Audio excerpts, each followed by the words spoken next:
Hi, Jelly Jams. It's me, Miss Fisher. So this is going to be my first video for you. Obviously, we are going to be reading through Matilda together.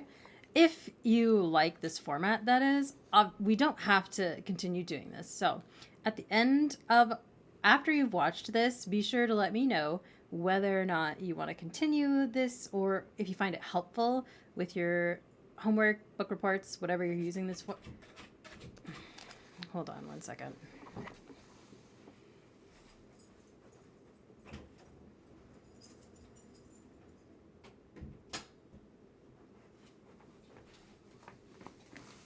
Sorry. The dogs were being annoying. Anyway, as I was saying, let me know in the comments if this was helpful, if you want to continue or not. So we are starting, you asked to start with the parents, and I should probably stop talking and we'll get right into it. So the chapter is, this chapter is the parents. Ooh. And we are reading Matilda by the one and only Roald Dahl. I think that's how you say his name. So, the parents. When Miss Honey emerged from the headmistress's study, most of the children were outside in the playground. Her first move was to go around to the various teachers who taught the senior class and borrow them from a number of textbooks on algebra, geometry, and borrow from them, a number of textbooks on algebra, geometry, French, English literature, and the like. Then she sought out Matilda and called her into the classroom. "There is no point," she said, "in you sitting in class doing nothing while I'm teaching the rest of the form the 2 times table and how to spell cat and rat and mouse. So during each lesson, I shall give you one of these textbooks to study. At the end of the lesson, you can come up to me with your questions if you have any, and I shall try to help you. How does that sound?" "Thank you, Miss Honey," Matilda said. "That sounds fine." "I am sure," Miss Honey said, "that we'll be able to get you moved into a much higher form later on, but for the moment, the headmistress wishes you to stay where you are." "Very well, Miss Honey," Matilda said. "Thank you so much for getting those books for me." "What a nice child she is," Miss Honey thought. "I don't care what her father said about her. She seems very quiet and gentle to me, and not a bit stuck up in spite of her brilliance. In fact, she hardly seems aware of it." So, when the class reassembled, Matilda went to her desk and began to study a textbook on geometry, which Miss Honey had given her. The teacher kept half an eye on her all the time, and noticed that the child very soon became deeply absorbed in the book. She never glanced up once during the entire lesson. Miss Honey, meanwhile, was making another decision. She was deciding that she would go herself and have a secret talk with Matilda's mother and father as soon as possible. Well, I have to say, as a fellow teacher, she's quite brave for doing so. And I'll leave it at that. She simply refused to let the matter rest where it was. The whole thing was ridiculous. She couldn't believe that the parents were totally unaware of their daughter's remarkable talents. After all, Mr. Wormwood was a successful motor car dealer, so she presumed that he was a fairly intelligent man himself. In any event, parents never underestimated the abilities of their own children. Quite the reverse. Sometimes it was well nigh impossible for a teacher to convince the proud father or mother that their beloved offspring was a complete nitwit. No comment.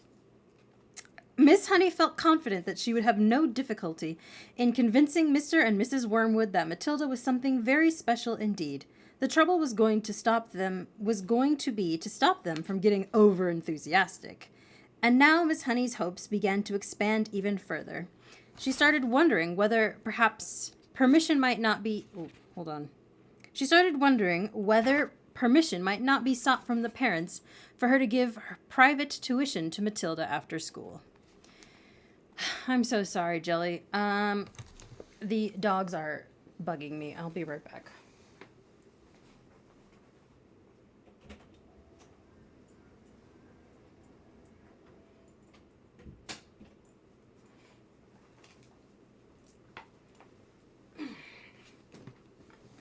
All right, so I hope you don't mind Toulouse joining us. I'm going to force him to join us because if he's going to keep scratching at my door, he's going to be a part of this. Say, hi, Toulouse. Oh, look, look, he did all, you didn't, I don't know if you could hear him. Hopefully you couldn't hear him. He was scratching at the door and he did all that scratching and now he doesn't even want to say hello. You're very rude. Well, I apologize for his rudeness, but let's get back to the story in any case. The prospect of coaching a child as bright as this appealed enormously to her professional instinct as a teacher, and suddenly she decided that she would go and call on Mr. and Mrs. Wormwood that very evening. She would go fairly late, between 9 and 10 o'clock, when Matilda was sure to be in bed. And that is precisely what she did. Having got the address from the school records, Miss Honey set out to walk from her own home to the Wormwoods' house shortly after 9. She found the house in a pleasant street, where each smallish building was separated from its neighbors by a bit of garden. It was a modern brick house that could not have been cheap to buy, and the name on the gate said Cozy Nook. You know, my sisters, I think. Was it my sisters? I can't remember, but I think it was one of my sisters who said she would have liked to live in a brick house. And I'll be honest, there are neighborhoods here where the houses are brick, and they're really cute and charming. Anyway, I digress. Nosy Cook might have been better, Miss Honey thought. She was given to playing with words in that way. She walked up the path and rang the bell, and while she stood waiting, she could hear the television blaring inside. The door was opened by a small, ratty-looking man with a thin, ratty mustache, who was wearing a sports coat that had on an orange and red stripe in the material. "Yeah," he said, peering out at Miss Honey. "If you're selling raffle tickets, I don't want any." I'm not," Miss Honey said, "and please forgive me for butting in on you like this. I am Matilda's teacher at school, and it is important that I have a word with you and your wife." "Got into trouble already, has she?" Mr. Wormwood said, blocking the doorway. "Well, she's your responsibility from now on. You'll have to deal with her."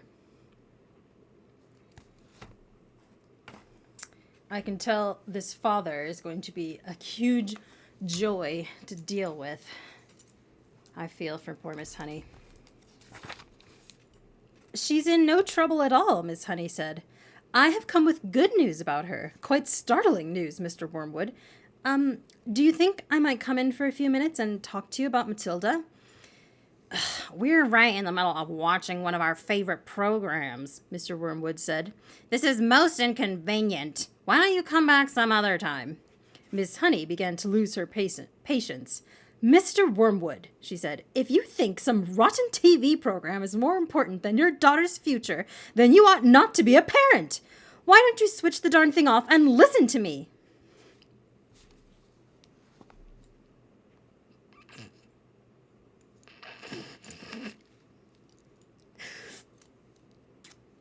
There's so much I want to say right now, Jelly Jams, but I'm afraid that as a teacher, it might not be very professional to share my personal thoughts with you. So, moving on. That shook Mr. Wormwood. He was not used to being spoken to in this way. He peered carefully at the slim, frail woman who stood so resolutely out on the porch. "Oh, very well then," he snapped. "Come on in and let's get this over with." Miss Honey stepped briskly inside. "Mrs. Wormwood isn't going to thank you for this," the man said as he led her into the sitting room, where a large, platinum-blonde woman was gazing rapturously at the TV. "Who is it?" the woman said, not looking around. "Some school teacher," Mr. Wormwood said. "She says she's got to talk to us about Matilda." He crossed to the TV set and turned down the sound, but left the picture on the screen. "Don't do that, Harry!" Miss Wormwood cried. "Willard is just about to propose to Angelica." "You can still watch it while we're talking," Mr. Wormwood said. "This is Matilda's teacher. She says she's got some sort of news to give us." "My name is Jennifer Honey," Miss Honey said. "How do you do, Mrs. Wormwood?" Mrs. Wormwood glared at her and said, "What's the trouble, then?" Nobody invited Miss Honey to sit down, so she chose a chair and sat down anyway. "This," she said, "was your daughter's first day at school." "We know that," Miss Wormwood said, ratty about missing her program. "Is that all you came to tell us?" Miss Honey stared hard into the other woman's wet gray eyes, and she allowed the silence to hang in the air until Mrs. Wormwood became uncomfortable. "Do you wish me to explain why I came?" she said. "Get on with it, then," Miss Wormwood said. "I'm sure you know," Miss Honey said, "that children in the bottom class at school are not expected to be able to read or spell or juggle with numbers when they first arrive. 5-year-olds cannot do that. But Matilda can do it all. And if I am to believe her—" "I wouldn't," Mrs. Wormwood said. She was still ratty at losing the sound on the TV. "Was she lying, then," Miss Honey said, "when she told me that nobody taught her to multiply or to read? Did either of you teach her?" "Teach her what?" Mr. Wormwood said. To read books," Mrs. Honey said. "Perhaps you did teach her. Perhaps she was lying. Perhaps you have shelves full of books all over the house. I wouldn't know. Perhaps you were both great readers." "Of course we read," Mr. Wormwood said. "Don't be so daft. I read the auto car and the motor from cover to cover every week." "This child has already read an astonishing number of books," Miss Honey said. "I was simply trying to find out if she came from a family that loved good literature." "We don't hold with book reading," Mr. Wormwood said. "You can't make a living from sitting on your fanny and reading storybooks. We don't keep them in the house." "I see," Mrs. Honey said. "Well, all I came to tell you was that Matilda has a brilliant mind. But I expect you knew that already." "Of course I knew she could read," the mother said. "She spends her life in her room buried in some silly book." That was me. "But does it not intrigue you," Miss Honey said, "that a little 5-year-old child is reading long adult novels by Dickens and Hemingway? Doesn't that make you jump up and down with excitement?"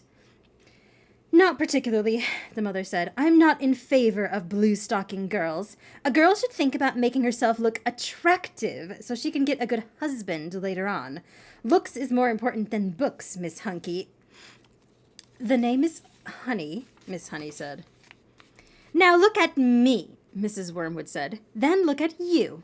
You chose books. I chose looks." Miss Honey looked at the plain, plump person with the smug, set, pudding face who was sitting across the room. "What did you say?" she asked. "I said you chose books, I chose looks," Mrs. Wormwood said. "And who's finished up the better off? Me, of course. I'm sitting pretty in a nice house with a successful businessman, and you're left slaving away teaching a lot of nasty little children the ABCs. "Quite right, Sugar Plum," Mr. Wormwood said, casting a look of such simpering sloppiness at his wife, it could have made a cat sick. Miss Honey decided that if she was going to get anywhere with these people, she must not lose her temper. "I haven't told you all of it yet," she said. "Matilda, so far as I can gather at this early stage, is also a kind of mathematical genius. She can multiply complicated figures in her head like lightning." "What's the point of that when you can buy a calculator?" Mr. Wormwood said. "A girl doesn't get a man by being brainy," Mrs. Wormwood said. "Look at the film star, for instance," she added, pointing at the silent TV screen where the bosomy female was being embraced by a craggy actor in the moonlight. A craggy actor. You don't think she got him You don't think she got to him by that multiplying figures at him, do you? Not likely. And now he's going to marry her, you see, if he doesn't. And she's going to live in a mansion with a butler and lots of maids." Miss Honey could hardly believe what she was hearing. She had heard that parents like this existed all over the place, and their children turned out to be delinquents and dropouts, but it was still a shock to meet a pair of them in the flesh. "Matilda's trouble," she said, trying once again, "is that she is so far ahead of everyone else around her that it might be worth thinking about some extra kind of private tuition. I seriously believe that she could be brought up to university standards in 2 or 3 years, with the proper coaching." "University!" Mr. Wormwood shouted, bouncing up in his chair. "Who wants to go to university, for heaven's sake? All they learn there is bad habits. That is not true, Miss Honey said. If you had a heart attack this minute and had to call a doctor, that doctor would be a university graduate. I mean, he'd be more than that, but true. If you got sued for selling someone a rotten secondhand car, you'd have to get a lawyer, and he'd have to be a university graduate too. Do not despise clever people, Mr. Wormwood. But I can see we're not going to agree. I'm sorry I burst in on you like this. Miss Honey rose from her chair and walked out of the room. Mr. Wormwood followed her to the front door and said, "Good of you to come, Miss Hawks. Or is it Miss Harris?" "It's neither," Miss Honey said, "but let it go." And away she went. Well, lovely couple, huh, Jelly Jams? In any case, that concludes that chapter. Please let me know if you enjoyed this, if this was helpful to you. Also, if you have any questions, I don't know what the language arts teacher has you doing, like if there are particular, I know you're writing a book report for this, but if there's anything specific that you would like help with, I can always make a video about that. So just leave a comment down below about your thoughts, reaction. If you did enjoy it, please also give it a like. That way I know that we can continue this. I have to say that I've never read Matilda before, but now I wish I had. But the reason why I never read Matilda is actually because when I was young, I watched the movie. The movie Matilda, from your point of view, is old. Because I think it came out in the 90s or something. But in any case, so I remember watching the movie Matilda when I was a little girl, and that movie scared me so much. And I know that sounds ridiculous, and it's because in the movie, Matilda's at this really horrible school, and one of the things that they do to punish the children is they put them in this, like, it's almost like a refrigerator, but on the lining the inside, like the door and the back of this refrigerator thing is covered in metal spikes. And then they shove the children inside and literally close the door on them. And I don't remember, it's been so long since I've watched the movie, I don't remember if it never killed the children, but like, and I don't even know if the spikes would reach them, to be honest, but if you can imagine, it was traumatizing. And as ridiculous as it sounds, it was almost like I was like vicariously traumatized for the sake of those poor children, even though it was a movie. Clearly it was staged and scripted, but because of that movie and because I was so horrified that they punished the children that way, I never read the book because I assumed the movie was just like it. Or, excuse me, I never read the book because I assumed the book was just like the movie. But based on what I just read, I don't think it is. Because I think in the movie, she almost has, like, supernatural powers. Like, magic abilities, and not just that she's really, really smart. In any case, I will stop taking up your time. I hope to hear from you soon, Jelly Jams. Let me know if you enjoyed this video, and I will see you later. Say bye, Toulouse.